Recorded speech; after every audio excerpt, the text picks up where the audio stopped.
आरोग्य जागृति। नमस्कार, मैं डॉक्टर मिलिंद खर्चे। मैं यूनाइटेड सिग्मा हॉस्पिटल यहाँ पे कार्डियोलॉजिस्ट हूँ और कार्डियोलॉजी विभाग प्रमुख करके कार्यरत हूँ। आज हम एंजियोप्लास्टी इस विषय में कुछ डिस्कशन करने वाले हैं, उस पर चर्चा करने वाले हैं। सर, आज लोगों में एंजियोप्लास्टी के बारे में काफ़ी गैर समझ है, इसके ऊपर आप क्या बोलना चाहेंगे? लोगों में एंजियोप्लास्टी के बारे में काफ़ी मिसकंसेप्शन है। उनको लगता है कि एंजियोप्लास्टी करना चाहिए या नहीं करना चाहिए। तो पहले तो मैं ये बताऊंगा कि एंजियोप्लास्टी क्या होता है। तो एंजियोप्लास्टी मतलब जो भी ब्लॉकेजेस, सिग्निफिकेंट ब्लॉकेज जो एक 70% के ऊपर आपके जो हार्ट की खून की नलियां है उसमें जो ब्लड सप्लाई होता है उसमें अगर ब्लॉकेजेस है तो उसको हम खोलते हैं, उसमें बलून करके उसमें स्टेन डाल के उसको हम एंजियोप्लास्टी बोलते हैं। तो एंजियोप्लास्टी के बारे में लोगों में ऐसी मान्यता है कि एंजियोप्लास्टी करने पे हमें बार बार करनी पड़ती है। ऐसा जरूरी नहीं है। एंजियोप्लास्टी होने के बाद या बाईपास होने के बाद भी ब्लॉकेजेस वापस आ सकते हैं, लेकिन उसकी प्रोबेबिलिटी, उसकी शक्यता बहुत कम होती है। एंजियोप्लास्टी के बाद वापस ब्लॉक आने के चांसेस अराउंड 5% के आसपास होते हैं। अगर आप दवा रेगुलर लेते हैं, बाकी सारी चीजें जैसे डायबिटीज है, ब्लड प्रेशर है, उसको कंट्रोल में रखते हैं, तो एंजियोप्लास्टी के बाद वापस ब्लॉक आने के चांसेस काफी हद तक कम रहते हैं। और अगर ब्लॉकेजेस है और आपने एंजियोप्लास्टी नहीं किया तो उसकी वजह से अटैक के चांसेस काफी ज्यादा बढ़ सकते हैं। इसलिए जब ब्लॉकेज सिग्निफिकेंट है यानी 70% है, उससे ज्यादा है, अगर ब्लॉकेज 70% से कम है तो हम उसे मेडिसिन से ही मैनेज करते हैं, उसमें एंजियोप्लास्टी नहीं करते हैं। लेकिन अगर वो ज्यादा है तो फिर सिर्फ मेडिसिन से हार्ट अटैक को रोकना बहुत बार संभव नहीं होता है। इसलिए दवाइयों के साथ में एंजियोप्लास्टी की भी जरूरत उसमें पड़ती है। सर, एंजियोप्लास्टी करने के बाद लोगों में ऐसा भी गैर समझ है कि अभी मेरा ऑपरेशन हो गया, अभी मुझे कुछ नहीं होगा, तो ऐसे लोगों को क्या संदेश देना चाहेंगे आप? देखो, एंजियोप्लास्टी हमें करना पड़ा, इसका मतलब हमें एक बार ब्लॉक आ चुका है। अगर एक बार ब्लॉक हमें आया है तो दूसरी बार नहीं आएगा, ये हम नहीं बोल सकते। तो एंजियोप्लास्टी हमने किया, हमने उसको ब्लॉक निकाल दिया, तो आपको उस जगह ब्लॉक आ सकता है, उसके चांसेस 5% होते हैं, लेकिन वो तो कम है। लेकिन अगर आपने प्रॉपर केयर नहीं किया, आपने दवाइयाँ ठीक से नहीं ली, तो सेम जैसे एक जगह ब्लॉक आए वैसे दूसरी जगह भी आपको ब्लॉक आ सकता है। इसलिए आपने एंजियोप्लास्टी किया है, अभी आपको कुछ भी तकलीफ नहीं होगी, ऐसा नहीं होता है। जो व्यक्ति पूर्णतः सामान्य होता है, जिसे कभी हार्ट अटैक नहीं आया, ऐसे व्यक्ति में भी हार्ट अटैक की जो शक्यता होती है वो शून्य नहीं होती है। इसलिए जिसकी एंजियोप्लास्टी हुई है या बाईपास हुआ है उसको अटैक आने के चांसेस कुछ हद तक तो रहते हैं, वो काफी कम होते हैं क्योंकि उनकी एंजियोप्लास्टी हुई है तो ब्लॉकेज निकल गया है। तो अगर वो नहीं करते हैं तो वो पॉसिबिलिटी और वो शक्यता उनकी 70 से 80% तक होती है। वो करने के बाद काफी हद तक 1-2% तक ही रहती है, लेकिन वो जीरो नहीं रहती। और वो भी उतनी कम तब रहती है जब आप प्रॉपर केयर करें, प्रॉपर दवाइयाँ लें और बाकी शुगर बीपी उनको कंट्रोल करें। सर, ब्लॉकेज के बारे में काफ़ी लोगों की गैर समझ ये भी है क्या हमें 70% है, 80% है, 90% है, तो कितने स्टेन अपन एंजियोप्लास्टी में कवर कर सकते हैं? देखो, स्टेन यूज करने पे ऐसा कुछ लिमिट नहीं होता है। वो डिपेंड करता है आपके पेशेंट की कंडीशन कैसी है, ब्लॉकेजेस कैसे है, पेशेंट कितना अच्छे से उसे टॉलरेट करता है। कभी 5-5, 6-6 स्टेन की एंजियोप्लास्टी एक साथ भी करते हैं, कभी कभी 2 स्टेन की एंजियोप्लास्टी को भी 2 बार करने की जरूरत पड़ सकती है। तो ये ब्लॉकेजेस के साथ में पेशेंट के ब्लड प्रेशर, पेशेंट की कंडीशन, पेशेंट को सांस लग रही है कि ऑक्सीजन चालू है, इन चीजों पे भी काफी निर्भर करता है। तो ऐसा बोलना सही नहीं होगा कि काफी सारे स्टेंट है यानी एक साथ नहीं कर सकते। ये भी बोलना सही नहीं होगा कि 2 ही स्टेंट है तो एक साथ हो जाना चाहिए। वो पेशेंट की क्या कंडीशन है उस पर निर्भर करता है।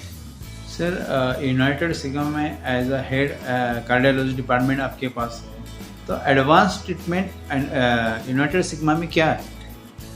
एंजियोप्लास्टी में अभी काफी सारे एडवांसेस आए हैं और वो सारे हमारे यहाँ अवेलेबल है, उपलब्ध है।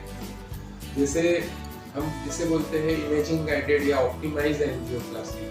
तो एंजियोप्लास्टी तो सभी को पता है कि वो हम कैथ लैब में मशीन में देख के सामने दिखता है उसमें एंजियोप्लास्टी करते हैं, उसके साथ में आईबस इंट्रावेस्कुलर अल्ट्रासाउंड हम जिसे बोलते हैं, उसमें हम एक्चुअली उनकी नली के अंदर जाके उसके अंदर से सोनोग्राफी करते हैं, उसका एग्जैक्ट डायमीटर मेंशन करते हैं, उसमें कितना कैल्शियम है, उसको कुछ और करने की जरूरत है, कुछ और बलून या रोटाब्लेशन जैसे साधन यूज करके उसको क्रैक करने की जरूरत है कि ये तय करके उसको पूरी तरह ओपन करके फिर उसमें स्टेन डाला जाता है। तो ये जो सुविधा है ये हमारे यहाँ उपलब्ध है। दूसरा, जैसे मैंने अभी बोलते बोलते रोटाब्लेशन में जो ब्लॉक्स होते हैं काफी हार्ड होते हैं, बलून से क्रैक नहीं होते, उनको आपको रोटाब्लेशन मींस एक तरह का छोटा सा माइक्रो ड्रिल होता है, उससे ओपन किया जाता है।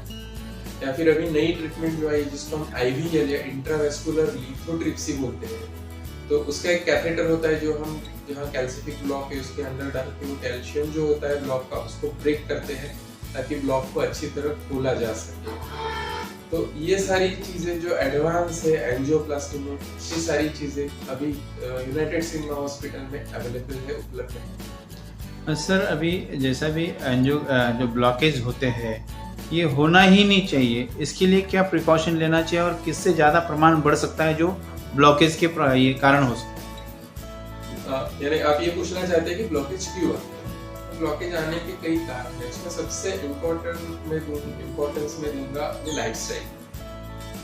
अगर आपकी लाइफस्टाइल हेल्दी नहीं है, आप एक्सरसाइज नहीं करते, आपको कोई आदत है, खास करके स्मोकिंग या टोबैको या तंबाकू का सेवन किसी भी तरह से हो, तो वो आपको इस तरह के ब्लॉक आने में आपकी रिस्क बढ़ जाती है, उसकी शक्यता बढ़ जाती है।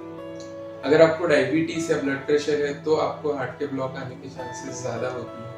अगर आपको आपकी फैमिली में हार्ट अटैक की हिस्ट्री है, आपके मदर फादर आपके अंकल, तो भी हार्ट अटैक या इस तरह के आपके हार्ट के खून के नली में ब्लॉक आने के चांसेस ज्यादा रहते हैं। और ये नहीं आए इसके लिए क्या करना चाहिए? तो उसके लिए हमें यही इन सारी चीजों का ख्याल रखना चाहिए। हमें प्रॉपर एक्सरसाइज करनी चाहिए, वेट हमारा मेंटेन रखना चाहिए, हमारा जो डाइट है वो प्रॉपर होना चाहिए, उसमें फैट कम हो, यानी जैसे हम संतुलित आहार बोलते हैं, प्रोटीन, कार्बोहाइड्रेट, फैट, इन सबका सही प्रमाण हमारे खाने में होना चाहिए। अगर आप बीपी डायबिटीज है तो हमें उसे कंट्रोल में रखना चाहिए। और दूसरी एक चीज होती है जिस किसी में फैमिलियल हाई कोलेस्ट्रॉल लेवल होता है, या कुछ लोगों में कोलेस्ट्रॉल इसलिए बढ़ता है कि वो खाने पीने का परहेज नहीं रखते हैं, तो अगर वो बढ़ा हुआ है तो उसे हम कंट्रोल करें तो वापस ब्लॉक आने के या फिर ब्लॉक आने के लिए हम उसको काफी हद तक रोक सकते हैं। हम उसको ये नहीं बोल सकते कि हम 100% रोक सकते हैं, लेकिन काफी हद तक उसको रोक सकते हैं और उसको डिले या फिर उसको वो ब्लॉक देरी से ऐसा पक्का हम कुछ ना कुछ कर सकते हैं अगर हम कोशिश करें तो इन सारी चीजों का हमें ख्याल रखना चाहिए इस बारे में। सर जैसा बताया गया है कि डायबिटीज़ पेशेंट के लिए जैसा हर चीज़ उसके नम होती जाती है यानी सेंसलेस होती है, तो कार्डियक इसमें उनको समझ में नहीं आता, ऐसे पेशेंट के लिए आप क्या सजेशन देना चाहिए? डायबिटीज जिनको होता है उनको ज्यादा सचेत रहने की जरूरत होती है, क्योंकि जरूरी नहीं है जब उन्हें तकलीफ हो तो उनको सीने में दर्द हो ही, उनको ये महसूस नहीं होता है। बहुत बार ऐसा होता है पेशेंट हमारे पास आता है, वो बोलता है मुझे 7 दिन से सांस लग रही है, फिर हम चेक करते हैं, पता चलता है कि उनके हार्ट का पंपिंग कम हो चुका है, ईसीजी में 7 दिन पहले अटैक आ चुका है। तो इसलिए अगर उन्हें थोड़ी भी घबराहट होती है या उनको सीने में कुछ भी घबराहट जैसा होता है या थोड़ा सा वजन भी लगता है या थोड़ी सांस भी लगने लगती है जो हमेशा से कुछ अलग है, तो उसे नजरअंदाज नहीं करना चाहिए, उसको प्रॉपरली इन्वेस्टिगेट कर लेना चाहिए, उसका चेकअप करना चाहिए और कुछ सीरियस नहीं है ये हमें ध्यान रखना चाहिए। और ऐसे भी जिन्हें डायबिटीज है उन्होंने अपना रेगुलर रूटीन चेकअप के साथ में एक हार्ट का चेकअप भी एटलीस्ट साल में एक बार कर लेना चाहिए। थैंक यू सर, काफ़ी अच्छा आपने मार्गदर्शन किया। सर आखिरी सवाल ये है, क्या जो डायबिटीज जो हार्ट के पेशेंट होते हैं इन्हें डर बहुत रहता है कि एंजियोप्लास्टी करना है, तो ये डर से ही ज़्यादा खौफ में रहते हैं, तो प्रोसीजर किस तरह किया जाता है और कितना मतलब पेनलेस होता है? एंजियोप्लास्टी हम अभी बोल सकते हैं कि वो पूरी तरह पेनलेस होता है। अभी एंजियोप्लास्टी लोग मोस्ट ऑफ द एंजियोप्लास्टी हाथ से करते हैं, हाथ में सुई लगा के उसमें से कैथेटर के थ्रू हम ब्लॉक खोल के स्टेंट डाल के करते हैं। इसमें हम एनेस्थेशिया भी, जनरल एनेस्थेशिया नहीं देते, यानी पेशेंट को बेहोश नहीं करते। पेशेंट पूरी तरह होश में रहता है, सिर्फ जहाँ सुई लगती है उस जगह को हम एनेस्थेशिया देते हैं, जिसे हम लोकल एनेस्थेशिया कहते हैं। और पेशेंट पूरी तरह होश में रहता है। वो प्रोसीजर के दौरान भी डॉक्टर से बातचीत कर सकता है, पूछ सकता है, अगर कुछ तकलीफ हुई तो बोल सकता है। और अभी हाथ से जब हम प्रोसीजर करते हैं तो पेशेंट तुरंत प्रोसीजर के बाद उठ के बैठ सकता है। और एंजियोप्लास्टी के आधे घंटे बाद हम पेशेंट को नाश्ता भी दे देते हैं। सर, जैसा है कि अपने मराठवाड़े में सबसे पहले अपने हाथ से एंजियोप्लास्टी आपने शुरू किया है और अभी सभी तरफ हाथ में से होता है, तो इसके बारे में आप क्या बोलेंगे? नहीं, ये बहुत अच्छी बात है। एक्चुअली मैं उसके लिए खुश हूँ, क्योंकि ये पेशेंट के लिए बहुत अच्छा है। और सिर्फ अच्छा और कंफर्टेबल नहीं है, बल्कि उसमें ब्लीडिंग रिस्क भी कम है। तो पैर से एंजियोप्लास्टी करने में ब्लीडिंग रिस्क हाथ से एंजियोप्लास्टी करने से ज्यादा है। और खास करके उन पेशेंट्स में ज्यादा है जिनको हार्ट अटैक की तकलीफ हुई है, जिनको ऑलरेडी काफी ब्लड थिनर्स मिले हैं, खून पतला करने की काफी दवा उनको मिली, तो ऐसे केसेस में ब्लीडिंग रिस्क बढ़ जाती है। तो ऐसे लोगों को हाथ में से करने से बेनिफिट ज्यादा होता है, पेशेंट को भी वो काफी कंफर्टेबल लगता है। तो अगर ये हर जगह हो रहा है तो मैं इससे खुश हूँ। सर, अभी दूसरा एक ये सवाल आया है, तो महात्मा ज्योतिबा फुले योजना अंतर्गत जो योजना है, ये लोगों को पता नहीं है क्या ये कार्डियक के पेशेंट भी, मतलब एंजियोप्लास्टी एंजियोग्राफी भी किया जाती है, तो यूनाइटेड सिग्मा में इसकी सुविधा क्या है? महात्मा ज्योतिबा फुले योजना यूनाइटेड सिग्मा में अभी उपलब्ध है और इसमें हम एंजियोप्लास्टी पूरी तरह फ्री करते हैं। एंजियोप्लास्टी के लिए इसमें कोई भी चार्ज नहीं लगता है। इवन बाईपास भी फ्री अवेलेबल है और एंजियोग्राफी भी अभी हमने उपलब्ध की है, हम स्कीम में फ्री में करते हैं। और अगर पेशेंट को इसकी ज़रूरत है तो पेशेंट इसके लिए आके हमसे अपॉइंटमेंट ले सकते हैं। Thank you sir, thank you, धन्यवाद। आरोग्य जागृति।